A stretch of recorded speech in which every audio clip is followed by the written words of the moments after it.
फ्रेझरपुरा police Thane हद्दीतील भानखेड मार्गावरील छत्री तलावाजवळील जंगल परिसरात रविवारी दुपारी एका विहिरीतून सडलेल्या अवस्थेतील तरुणाचा मृतदेह आढळून आल्याने परिसरात खळबळ उडाली। मृताची ओळख महादेवखोरी येथील अमर मोतीलाल व्यास वय 38 वर्ष अशी झाली आहे।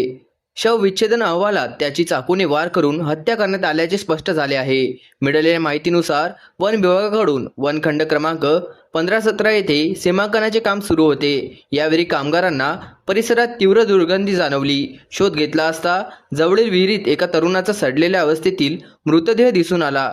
कामगारांनी तात्काळ पोलिसांना माहिती दिली। माहिती मिळताच उपायुक्त गणेश शिंदे, गुन्हे शाखेचे पोलीस निरीक्षक संदीप चव्हाण तसेच फ्रेझरपुरा पोलीस ठाण्याचे पोलीस निरीक्षक रोशन सिरसाट हे पथकासह घटनास्थळी दाखल झाले। न्यायवैद्यक पथकाला पाचारण करण्यात आले।